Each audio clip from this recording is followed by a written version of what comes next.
യുദ്ധം കരയുദ്ധത്തിലേക്ക് കൊണ്ടുപോകുന്നതിന് വേണ്ടിയുള്ള തയ്യാറെടുപ്പുകളാണ്. അതായത് ഈ 5 ദിവസം കൊണ്ട് അതിനു വേണ്ട ഒരുക്കങ്ങൾ, അതിനു വേണ്ട സന്നാഹങ്ങൾ ഉരുത്തിരിക്കുന്നതിന് വേണ്ടിയാണ്. അല്ലാതെ ട്രംപിനെ ഇറാനിൽ നിന്ന് ആരും വിളിച്ചിട്ടില്ല, ഉത്തരവാദിത്തപ്പെട്ടവരാരും ഇടപെട്ടിട്ടില്ല, യുദ്ധത്തെപ്പറ്റി സംസാരിച്ചിട്ടില്ല. യുദ്ധം നിർത്തുന്നതിനെപ്പറ്റി ഈ പ്രഖ്യാപിക്കുന്ന സമയത്ത് ചർച്ച നടന്നു. വീണ്ടും ചർച്ചയ്ക്ക് അല്ലെങ്കിൽ ഉപാധികൾ പരസ്പരം ധാരണ ഉണ്ടാക്കുന്നതിന് വേണ്ടിയുള്ള സമയമാണെന്ന് തെറ്റിദ്ധരിപ്പിച്ച് പറഞ്ഞത് തെറ്റാണ്. അതിനുശേഷം അദ്ദേഹം ഏതാണ്ട് വളരെ കൃത്യമായിട്ട് 2000 സൈനികർ അങ്ങോട്ട് വന്നിട്ടുണ്ട്. US മെറൈൻ സേനയും എത്തുന്നുണ്ട്, ഉടനെ എത്തും.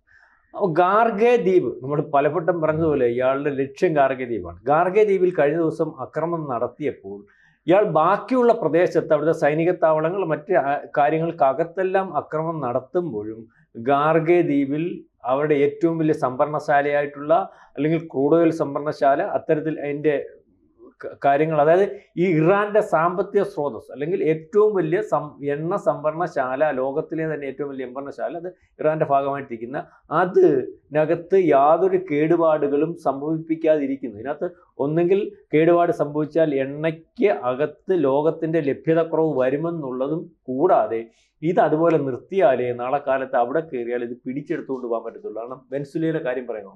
അപ്പോൾ യുദ്ധത്തിനകത്ത് പലവട്ടം ഈ നമ്മുടെ ഈ പിയേഴ്സൺ മാഷും അല്ലെങ്കിൽ അദ്ദേഹമൊക്കെ പറയുന്നത് പോലെ അമേരിക്കയുടെ ലക്ഷ്യം ഈ പറയുന്ന ഇറാൻ്റെ അല്ലെങ്കിൽ ലോകത്തോളമുള്ള നിലപാടും മറ്റു പല കാര്യങ്ങളുമല്ല. ഇസ്രായേലിനെ നമുക്ക് മാറ്റി നിർത്താം, ഒരുപക്ഷെ അവിടെ നിലനിൽപ്പിന് വേണ്ടി അല്ലെങ്കിൽ ഇതേപോലെയുള്ള ഇറാൻ, അല്ലെങ്കിൽ ആണവായുധമുള്ള ഇറാൻ, അല്ലെങ്കിൽ ബാലിസ്റ്റിക് മിസൈൽ, അല്ലെങ്കിൽ ഇത്തരത്തിൽ ആരും പറഞ്ഞാൽ കേൾക്കാത്ത സൈനിക ശക്തിയായിട്ട് വളർന്നാൽ ആദ്യം അവരുടെ പുറത്തിട്ട് പരീക്ഷിച്ച് അവരെ ഇല്ലായ്മ ചെയ്യുന്ന ഒരു രീതിയിലേക്ക് വരും. അല്ലെങ്കിൽ അത് തന്നെയാണല്ലോ അവരുടെ മുദ്രാവാക്യം. 25 കൊല്ലത്തിന് ശേഷം ഈ പറയുന്ന ഭൂമുഖത്ത് കാണത്തില്ല. അപ്പോൾ ആ കാര്യത്തിൽ, അവരുടെ കാര്യത്തിൽ ആ ഒരു ന്യായമുണ്ടെങ്കിലും ഈ യുദ്ധത്തിന് പലരും ലോകം ചോദിക്കുന്ന പോലെ ഇപ്പം നമുക്ക് മനസ്സിലാവുന്നത് ഈ യുദ്ധത്തിൻ്റെ കാര്യം എന്താണെന്ന് ചോദിച്ചാൽ ഏറ്റവും വലിയ എണ്ണ ഇനിയും അവിടെയും കൂടെ ഉള്ളൂ, അല്ലെങ്കിൽ ഇറാനിൽ കൂടെ ഉള്ളൂ അമേരിക്കയുടെ തിട്ടൂരത്തിന് വഴങ്ങാത്ത ഒരു എണ്ണ സംവിധാനമുള്ളതും ഏറ്റവും വലിയ എണ്ണ ശേഖരമുള്ളതും, അല്ലെങ്കിൽ അതുകൂടെ കൈക്കലാക്കുന്നതിന് വേണ്ടിയാണ് ഇപ്പം കരസേനയുടെ എലൈറ്റ് വിഭാഗത്തിൽ അല്ലെങ്കിൽ 82ാം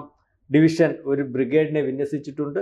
അതുപോലെ C-130 നമ്മുടെ കാരിയർ വിമാനം ഉണ്ടല്ലോ, ആ കാരിയർ വിമാനത്തിൽ പാരച്യൂട്ട് സേനയെ ഉൾപ്പെടെ ഉള്ളവരെ എത്തിച്ചിട്ടുണ്ട്, അല്ലെങ്കിൽ ആ രീതിയിൽ നീങ്ങുന്നു. പക്ഷേ ഇതിനകത്ത് വേറെ ഏറ്റവും വലിയ ഒരു രസമെന്ന് പറഞ്ഞാൽ ഇതിനകത്ത് മുന്നറിയിപ്പ്, ബ്രിട്ടീഷ് ഇന്റലിജൻസ് വിഭാഗമൊക്കെ മുന്നറിയിപ്പ് കൊടുത്തിട്ടുണ്ട്, നിങ്ങൾ അവിടെ കയറി കളിക്കേണ്ട. കാരണം ഈ പറയുന്ന മറൈൻ സേനയ്ക്കൊന്നും അവിടെ യുദ്ധം ചെയ്യാൻ പറ്റത്തില്ല, അല്ലെങ്കിൽ അപകടമുണ്ടാകും. അവിടെ ഇറക്കുന്ന സൈനികരുടെ എത്ര വന്നാലും എത്ര സൂക്ഷിച്ചാലും 20% സൈനികർ മരണപ്പെടും. കാരണം മറഞ്ഞിരുന്ന് യുദ്ധം ചെയ്യാൻ പ്രാപ്തമായിട്ടുള്ള ഒരു സംവിധാനം ഈ പറയുന്ന ഗാർഗെ ദ്വീപിൽ ഇല്ല എന്നുള്ള രീതിയിലേക്കാണ്. അതായത് അമേരിക്ക കരയുദ്ധത്തിന് ഇറങ്ങിയാൽ ഇപ്പം ലോകം പറയുന്ന പോലെ, ചർച്ച ചെയ്യുന്നത് പോലെ അതും ഒരു പക്ഷേ പൂർണ്ണമായിട്ട് വിജയിച്ചു പോകുന്നതിന് വേണ്ടി സാധിക്കത്തില്ല. ഏതായാലും യുദ്ധം തീരുന്നൊരവസ്ഥയിൽ ഏറ്റവും അവസാനം അദ്ദേഹത്തിൻ്റെ ലക്ഷ്യം, അദ്ദേഹത്തിൻ്റെ താല്പര്യം നമ്മൾ ഈ പറയുന്ന പോലെ ഇറാനിലെ ഭരണമാറ്റത്തോടുകൂടി അവിടുത്തെ എണ്ണ കൊള്ള അല്ലെങ്കിൽ അതിൻ്റെ ആധിപത്യം, ഹോർമൂസ് കടലിടുക്കിൻ്റെ ഉൾപ്പെടെയുള്ള നിയന്ത്രണം ഏറ്റെടുക്കുക എന്നതാണ്.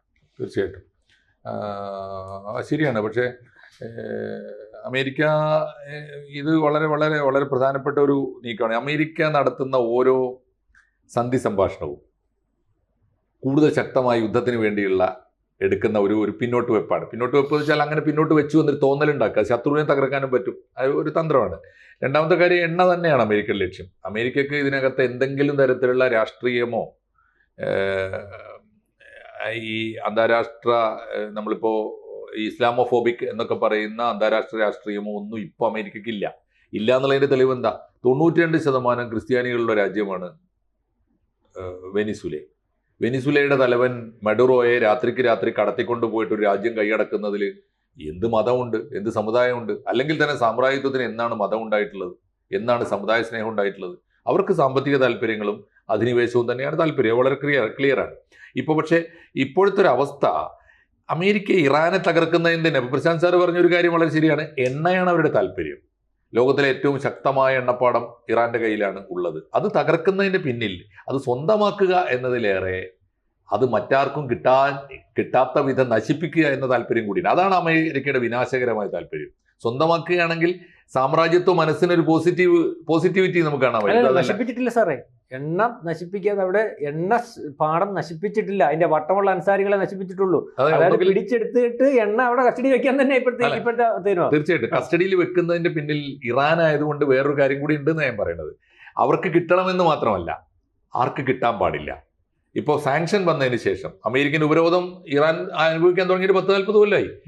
ഈ കാലഘട്ടത്തിൽ മുഴുവൻ ഒരു പക്ഷേ ചൈന കുതിച്ചു വളർന്ന കാലമാണ്.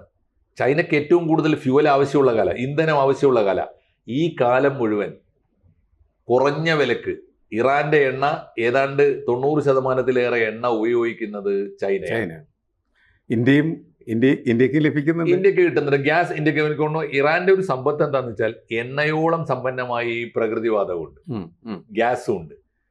മണ്ണിനടിയിൽ വളരെ സമ്പന്നമാണ് രാജ്യം. മണ്ണിന് പുറത്ത് മനുഷ്യവിരുദ്ധമായ ഒരുപാട് ഗവൺമെന്റ് അവരുടെ നീക്കങ്ങളും പ്രത്യയശാസ്ത്രവും ഒക്കെ തീർച്ചയായും ചർച്ച ചെയ്യപ്പെടേണ്ടതാണ്. ഒരുപക്ഷെ ഇറാനകത്ത് നടക്കുന്ന അവരുടെ ഭരണകൂടത്തെ മാറ്റാൻ റെജീം ചേഞ്ചിന് വേണ്ടി എത്രയോ വർഷങ്ങളായി നടക്കുന്ന അവിടുത്തെ കലാപങ്ങൾ പലപ്പോഴും പുറം ലോകം അറിയുന്ന പോലുമില്ല. അത് കമ്മ്യൂണിസ്റ്റ് രാജ്യങ്ങളെക്കാളും മാരകമാണ് ഇസ്ലാമികമായ രാജ്യങ്ങളുടെ ഈ ഇരുമ്പുമറ. നമ്മൾ അറിയുന്നില്ല. അവിടെ ഇപ്പോൾ അവർ പറയുന്നത്, അവർ സമ്മതിക്കുന്നു, ഞങ്ങൾ 6000 പേര് കൊല്ലപ്പെട്ടിരിക്കുന്നു. 6000-ഓ 60,000-ഓ ആയാൽ പോലും അവർ പുറത്തു വിടുന്ന കണക്കേ നമുക്ക് കിട്ടുന്നുള്ളൂ. അതുകൊണ്ട് ഇസ്ലാമിക ഭരണകൂടം എന്ന നിലയിൽ, അതും കടുത്ത വംശീയമായ ഷിയ ഭരണകൂടം, ലോകത്തിലെ അറബ് രാജ്യങ്ങൾക്ക് 51 അറബ് രാജ്യങ്ങളിൽ 51 മുസ്ലിം ഭൂരിപക്ഷ രാജ്യങ്ങളിൽ ഒന്നിനു പോലും സ്വീകാര്യമല്ലാത്തൊരു ഭരണകൂടം.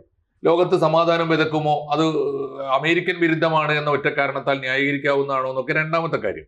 പക്ഷേ ഇപ്പോൾ ഇറാന്റെ എണ്ണ ചൈനയ്ക്ക് കിട്ടരുത് എന്നൊരു സ്ട്രാറ്റജി അമേരിക്ക വളരെ കൃത്യമായി പാലിക്കുന്നുണ്ട്. കാരണം ലോകത്തിലെ ഏറ്റവും കൂടുതൽ എണ്ണ ഉൽപ്പാദിപ്പിക്കുന്ന 2 രാജ്യങ്ങൾ അവർ കസ്റ്റഡിയിലായപ്പോൾ, ഒന്ന് വെനിസുലയാണെങ്കിൽ രണ്ടാമത് സൗദി അറേബ്യ. സൗദി അറേബ്യ വിധേയപ്പെട്ടു നിൽക്കുന്നു, വെനിസുല ഇവർക്ക് അടിമപ്പെട്ടു നിൽക്കുന്നു.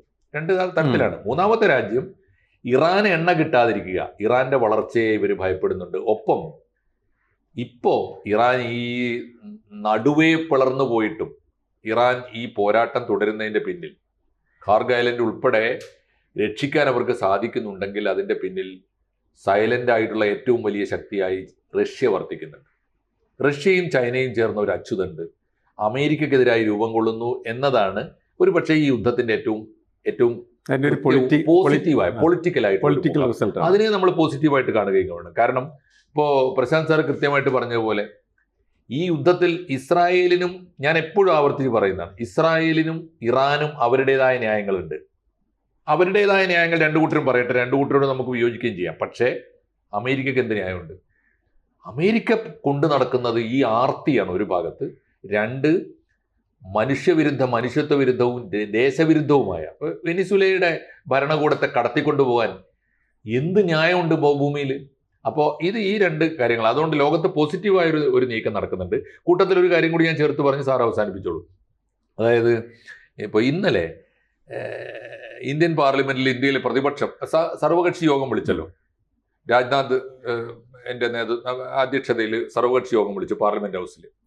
അപ്പോൾ അവിടെ ഇന്ത്യയിലെ പ്രതിപക്ഷം മുഴുവൻ ഉന്നയിക്കുന്നൊരു ആരോപണം കണ്ടോ, നമ്മുടെ കൊടിയ ശത്രുവായ പാകിസ്ഥാൻ പോലും യുദ്ധം അവസാനിപ്പിക്കാനുള്ള സമാധാന ദൗത്യവുമായി ഇറങ്ങിയിരിക്കുന്നു. ഇന്ത്യ എന്തെടുക്കുകയാണെന്ന ചോദ്യം. അതിന് ഇന്നലെ ഇന്ത്യ ഗവൺമെന്റ് പറഞ്ഞൊരു ഉത്തരം വളരെ ഇഷ്ടമായി. നമ്മൾ ഈ ഇന്നത്തെ ഇന്ത്യൻ എക്സ്പ്രസിന്റെ തലക്കെട്ട് അതാണ്. ദലാൽ എന്ന് പറഞ്ഞ ബ്രോക്കറാണ് അല്ലേ ഹിന്ദിയിൽ. അപ്പൊ ഞങ്ങള് ഇന്ത്യ ഈ നമ്മൾ ദല്ലാൾ എന്ന് പറയില്ലേ, അത് ഈ ഹിന്ദിയിലെ ദലാലാണ്. അപ്പോ ഇന്ത്യയുടെ പണി ദല്ലാൾ പണിയല്ല. ഇന്ത്യക്ക് ഇന്ത്യ എന്ന രാജ്യമുണ്ട്. ആ രാജ്യത്തിന്റെ താല്പര്യം എന്തോ അത് രക്ഷിക്കാനുള്ള നിലപാടുകളാണ് ഏറ്റവും പ്രധാനപ്പെട്ട രാജ്യം. സ്വന്തം രാജ്യം എന്നൊരു അജണ്ട ഇല്ലാത്തവർക്ക് ദല്ലാൾപ്പണി എടുത്ത് ജീവിക്കാം. എത്ര മനോഹരമാണ് ആലോചിച്ചു പാകിസ്ഥാനെ കുറിച്ച് കൊടുത്ത അടി. അപ്പോ ഈ ഒരു ഘട്ടത്തിൽ ഇന്ത്യ ഇതിൽ കൃത്യമായ റോൾ എടുക്കുന്നുണ്ട്. ഇന്ത്യക്ക് വേണമെങ്കിൽ ആവശ്യമായ നേരത്ത് ഹോർമൂസിലൂടെ നമ്മുടെ കപ്പലുകൾ കടന്നു വരാൻ ഇറാൻ അനുവദിക്കുന്നുണ്ട്. ഇറാൻ ഇന്ത്യയുടെ ശത്രു പട്ടികയിലല്ല. എന്നാൽ ഓർക്കേണ്ട കാര്യം കൂട്ടത്തിൽ പലരും മറന്നു പോകുന്നുണ്ട്. ഇറാൻ സ്പോൺസർ ചെയ്യുന്ന ഈ പ്രോക്സി വാർ ഉണ്ടല്ലോ, ലോകത്തിലെ ഇസ്ലാമിക ഭീകരവാദികൾ, അത് എന്ത് പേരിട്ട് ഹിസ്ബുള്ള എന്ന് വിളിച്ചാലും, ഹൂത്തികൾ എന്ന് വിളിച്ചാലും, ഹമ്മാസ് എന്ന് വിളിച്ചാലും, നമ്മുടെ ബിൻ ലാദന്റെ അൽ ഖായിദ എന്ന് വിളിച്ചാലും, തഹരീക്കെ താലിബാൻ എന്ന് വിളിച്ചാലും, അവൻ്റെ ഒക്കെ അജണ്ടയിൽ നമ്പർ 1 അമേരിക്കയാണെങ്കിൽ, നമ്പർ 2 ഇസ്രായേൽ ആണെങ്കിൽ, നമ്പർ 3 ഇന്ത്യ ഉണ്ട്. മറന്നു പോകരുത്. അത് വെറുതെ ഒന്നുമല്ല ഇന്ത്യൻ പാർലമെന്റ് ആക്രമിക്കപ്പെടുന്നത്.